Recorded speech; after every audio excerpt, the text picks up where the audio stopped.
Olá, meus amigos, estamos aqui mais uma vez no nosso canal Mundo em Debate pelo Singular Ângulo Vestibulares. Meu nome é Corrêa, sou professor de Geografia e estamos aqui com essa finalidade. É a finalidade do nosso canal, que inclusive agora está começando o seu 13º ano. Nossa finalidade é preparar vocês para os grandes vestibulares. Nós vamos pegar os temas atuais e vamos fazer o link aí com a geografia, uma abordagem geográfica dos principais temas debatidos ao longo do ano. E escolhi, para começar esse nosso 13º ano, eu escolhi esse acidente que ainda não tem as explicações finais, acidente que ocorreu no Canal de Suez. Sim, estamos falando do Canal de Suez, por onde passa 12% de todo o comércio mundial. Para ter uma noção da importância desse canal, nós estamos falando de 19 mil navios por ano. Desses 19, 5 mil deles são petroleiros. Né? Menos de uma semana que o canal ficou interrompido, né? E estavam lá 369 embarcações aguardando para passar por ali. É o canal que liga o Mediterrâneo ao Mar Vermelho. Então estamos falando de quase 10 bilhões de dólares em mercadorias que circulam diariamente por esse canal. Então, óbvio, a interrupção do canal foi uma completa loucura aí para todos aqueles que lidam com a logística internacional, todos aqueles que lidam com o transporte, né? E obviamente estamos falando, claro, num contexto econômico globalizado. Então, o impacto disso, com certeza nós vamos descobrir ao longo das próximas semanas, dos próximos meses. Então vamos lá, vamos falar desse assunto que é bem interessante e tem a cara aí dos nossos grandes vestibulares.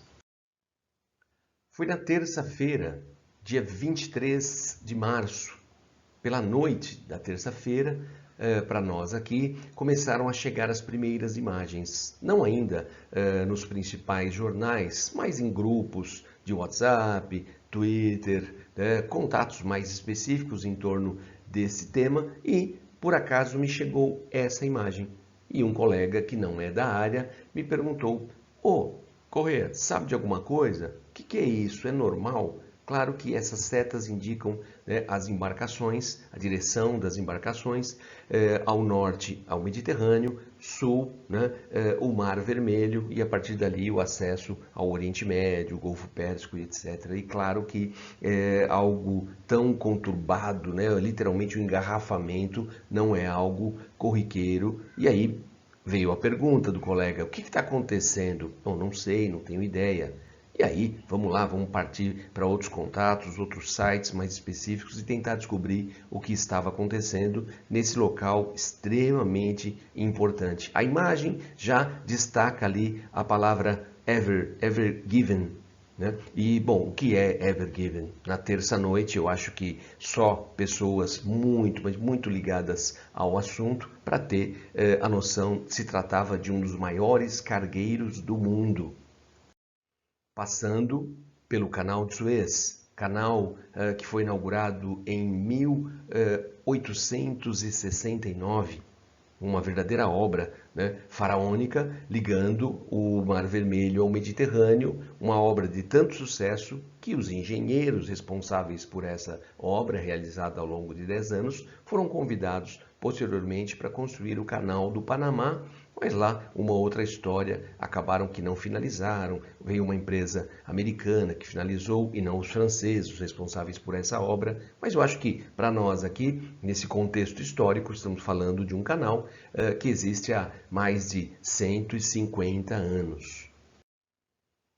Então, agora que nós já sabemos quando o canal foi construído, nós podemos, óbvio, concluir que, se ao longo do século XX a indústria naval evoluiu de uma forma incrível, o canal ficou para trás. O canal ficou parado, não digo parado, mas subutilizado. E aí que veio a iniciativa do Egito, tá, de modernizar o canal. Sim, e isso aconteceu. Isso aconteceu em 2015. O presidente do Egito inaugurou, como nesta imagem, né, inaugurou a ampliação do canal, com um custo de quase 10 bilhões de dólares, mas algo extremamente importante para a economia do Egito. É evidente que os navios que passam pelo canal de Suez são obrigados a pagar pelo uso do canal. Então temos aqui alguns números. Por exemplo, o trânsito diário era de 49 navios, isso passou para 97 navios. Né? O tempo para percorrer, para sair então do Golfo de Suez e chegar no Mediterrâneo, né? O tempo que era de 18 horas caiu para 11 horas. Então essa redução do tempo, né, produto dessa modernização, ampliação, essa redução do tempo é interessante para o Egito, porque assim ele pode ter um número maior de navios transitando, e importante também para a empresa que vai por ali transitar. Não é? Vai reduzir o custo também da sua operação. E aqui temos imagens de satélites mostrando o canal de Suez pelo Mar Vermelho, imagem que temos aqui à esquerda, tá? E depois pelo Mediterrâneo na imagem que temos à direita. Tá? Mais detalhada aí essa parte do Mediterrâneo que sofreu essa modernização, ganhou um novo traçado. Em algum trecho é possível ter navios nos dois sentidos transitando simultaneamente. Né? Então isso deu um reforço, obviamente, para a economia do Egito. E podemos pensar que acidentes ocorrem, e até mesmo com grandes companhias de navegação, né? Como é a Evergreen. Então, né, complica o negócio, né? Evergreen é o nome da empresa. No caso aqui à direita, um acidente no navio Ever Smart. E um outro acidente em um outro navio da mesma empresa. Não necessariamente o navio pertence à empresa. Né? Nesse caso específico que estamos falando, a empresa é de Taiwan, mas nesse caso específico do acidente do Canal de Suez, o navio é japonês. O navio é japonês, está atualmente sendo usado por uma empresa que é taiwanesa, que é a Evergreen, e a bandeira do navio é do Panamá. Então imagina a logística dessas grandes corporações, né, para poder transitar melhor, para poder certamente pagar menos tributos. E podemos esperar que, pela carga que eles movimentam, é óbvio que acidentes acontecem. Temos aqui duas imagens de grandes acidentes, mas nada parecido com as primeiras imagens que chegaram do canal de Suez. Bom, quanto à possibilidade dos acidentes, eu acho que, né, isso nós temos a certeza, eles acontecem, como vimos nas imagens anteriores.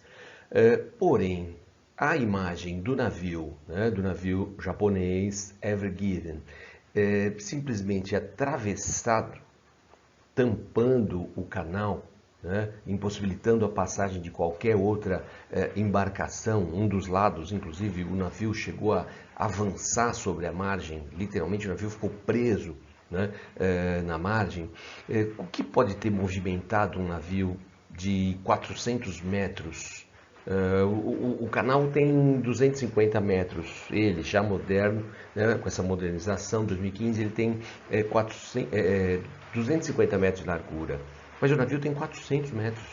Estamos falando de um navio de 200 mil toneladas. E aí veio, inicialmente, a informação de que um vento forte... Tá, aí essa informação foi reproduzida, mas e aí? O vento forte deslocou essa embarcação de 400 metros e 200 toneladas e as outras embarcações... Espera aí, alguma coisa... Não, aí veio outra informação. O vento forte provocou uma tempestade de areia. E aí a tempestade de areia somada a um erro humano teria explicado. Ou eventuais problemas técnicos. Bom, agora vamos partir dessa realidade. O canal de Suez está interrompido. As primeiras análises falavam em semanas, alguns já com um pessimismo aí bem forte, falavam em um mês. Bom, aí começa o desespero. De imediato vem aquela ideia assim, poxa, por que não contornar o continente africano? Olha esse exemplo que nós temos aqui, uma viagem de Mumbai, na Índia, até Londres. Lembrando, o navio em questão, ele ia até Roterdã, nos Países Baixos. Bom, então quando pensamos nessa viagem que temos aqui em destaque no mapa, Mumbai-Londres, se você pensa em contornar o Cabo da Boa Esperança, estamos falando de um acréscimo de 9.000 quilômetros. Um acréscimo de 9.000 quilômetros, estamos falando aí de 12 dias. Então não é pouca coisa. Nós temos que imaginar que o navio, se ele vai ficar 12 dias a mais, né, para fazer uma mesma rota, vai encarecer essa rota, talvez inviabilize. Quem está recebendo a mercadoria lá em Londres, o custo de um acréscimo de 12 dias talvez inviabilize. Óbvio que a companhia marítima não tem como absorver esse custo, porque para ela é um navio que poderia estar fazendo um outro percurso, vai estar nesse ainda. Quer dizer, a complicação é muito grande. E outra coisa, esse navio vai seguir uma viagem direta, né? Ele está lá no Mar Vermelho, ele estava para entrar no Canal de Suez. Como é que ele faz? Ele retorna, e o reabastecimento? Tem que pensar nisso. Não só o custo, mas também a dificuldade para o reabastecimento.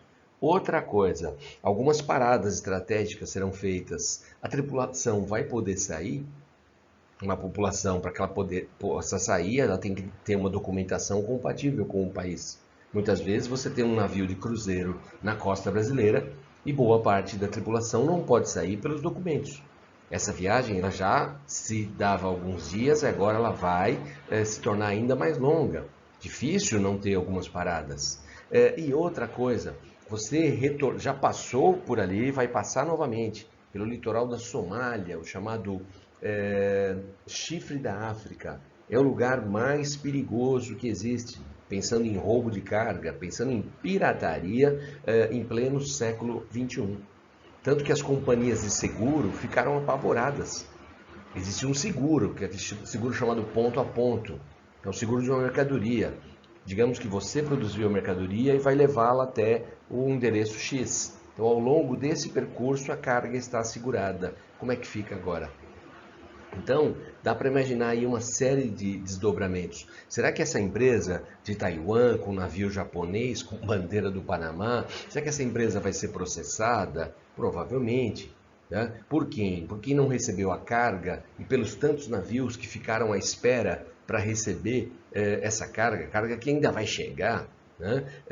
E depois, e o próprio Egito, que recebe pela passagem desses navios? Quanto o Egito deixou de receber. Então são muitos pontos aí que nós temos que pensar. Essas complicações todas, talvez fruto de um erro humano. Essa imagem, talvez vocês tenham recebido também, eu achei a imagem interessante, pelo Twitter, pelo WhatsApp, né? Olha aqui, ó, o Waze está mandando ir pelo Cabo da Boa Esperança. A criatividade desse pessoal é incrível, né? Então, o que você vê? Né? O que o cara qual que é a viagem do cara? Pô, tô saindo pela manhã, então deixa eu botar no meu Waze aqui. Opa, Canal do Suez, está fechado. Dica, contorna o Cabo da Boa Esperança. É uma brincadeira, claro que é parte aí desses memes, desse material que circula com uma velocidade incrível nos grupos, né, de WhatsApp, sobretudo. Agora, olha que dá para pensar numa questão de vestibular a partir disso. Do mesmo jeito que nós temos tradicionalmente nos vestibulares o uso de charges de jornais. Nós já tivemos pela Unicamp o uso de uma imagem que circulou em grupos de WhatsApp. Se não era WhatsApp, era Facebook. Redes sociais para não aqui cometer nenhum erro. Né? A Unicamp fez isso. Claro, é uma nova realidade, é uma nova ferramenta, é algo que está no nosso dia a dia. E o vestibular faz isso. Por que não cobrar uma questão em torno dessa imagem aqui? Eu acho que a chance é muito boa. Já vimos alguns desdobramentos do navio fechar o canal de Suez. Bom, aí vem, é claro, a dúvida: como que nós vamos desencalhar? Esta imagem deixa claro o tamanho do navio. Olha a insignificância de uma retroescavadeira perto aí do navio. Estamos falando de um navio de 200 mil toneladas, um navio de 400 metros de extensão. E aí, aquelas sugestões que vão sendo levantadas. Vamos retirar o combustível. Para um navio que faz essa viagem, dá para imaginar o quanto de combustível esse navio carrega. Então, nós não teríamos onde colocar esse combustível. Um outro navio de porte semelhante, ou um petroleiro, né, se aproximar e fazer esse transbordo da carga, seriam muitos dias. Outra coisa, vamos retirar os containers, porque assim o navio fica mais leve, vai ajudar nessa flutuação. Bom, e aí surgiu a informação que precisaríamos de um guindaste de mais de 60 metros de altura. Você que mora no 10º andar, você está a aproximadamente 30 metros de altura. Então, para retirar esses containers, precisamos de um guindaste de mais de 60 metros. Simplesmente não existe nesta localidade. Você vai encontrar isso em grandes portos, mas não no meio do canal. Não tem o porquê existir um equipamento desse no meio do canal. Ali não ocorre transbordo de carga, né? Embarque e desembarque. Ali é passagem. Essa infraestrutura não existe. Carregar essa infraestrutura, levar essa infraestrutura, aí que, né, é aquela previsão bem pessimista, semanas ou meses. E aí veio uma outra possibilidade. Vamos continuar trabalhando com a escavação e vamos torcer para a Lua. A Lua vai nos salvar? Em termos, né? Nós já sabíamos o que estava para acontecer. O que estava para acontecer nessa virada de domingo para segunda? Uma mudança da Lua. E nós sabemos que a Lua interfere, né, bastante no comportamento das marés. E foi isso que a Unicamp cobrou. Já deixo aqui para vocês a questão da Unicamp de 2013. Tá? Existe um tipo de maré, que é a maré mais alta, a maré mais forte, que é a maré de Cizígia. É um termo difícil, né? Maré de Cizígia. E ela ocorre quando você tem um alinhamento Terra, Lua, Sol. E esse alinhamento Terra, Lua, Sol, ele ocorre na Lua cheia ou na Lua nova. Diferente da maré de quadratura, que é a Lua crescente e minguante. Tá? Então, quando ocorre esse alinhamento Terra-Lua, você tem um aumento da força gravitacional. Alinhamento, óbvio, como está no esquema da Unicamp. Terra, Lua, Sol. Né? Então você vai ter o campo gravitacional do Sol somado ao da Lua, o que vai criar a maré mais alta. Então eles fizeram um intenso trabalho com retroescavadeiras, evidentemente não uma só, como na imagem anterior, rebocadores, que são pequenas embarcações fortíssimas. Essa é a função do rebocador, muitas vezes orientar, né, um navio quando ele está chegando ou saindo de um porto. Vamos imaginar quase que um tratorzinho, né, que encosta e vai conduzindo o navio.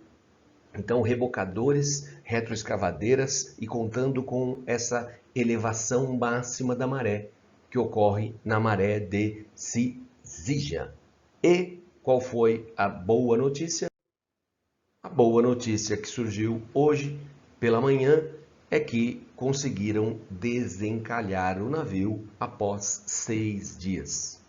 Tá? E agora o navio Ever Given, já está sendo levado para, né, uma área, óbvio, né, reservada do canal, onde passará por alguns reparos, caso necessário, uma checagem e logo ele continuará a viagem e o canal está liberado finalmente.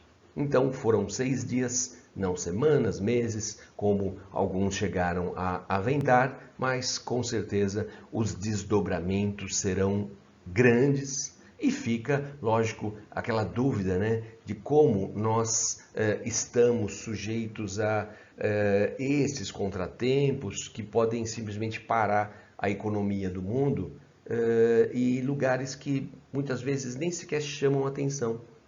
Com certeza, a partir de agora, eu acho que vão redobrar o monitoramento desses navios, e é um volume gigantesco de navios, como eu citei logo no início, porque os prejuízos, a dor de cabeça aí para todas essas empresas envolvidas, os embates jurídicos, os responsáveis, as somas milionárias não, né? Estamos falando em somas bilionárias e vamos ver alguns desdobramentos ao longo do ano.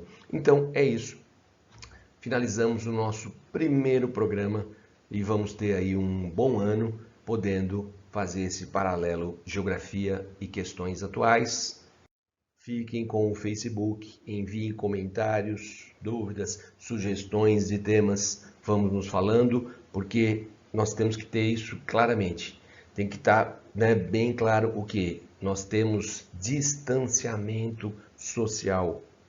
Aqui não tem isolamento, não estamos isolados. Nós nas aulas, nós através desse canal e tantos outros do nosso portal singular, estamos conectados, nada de isolamento, certo? Vamos lá, foco aí e um bom ano para todos nós. Até nossa próxima edição.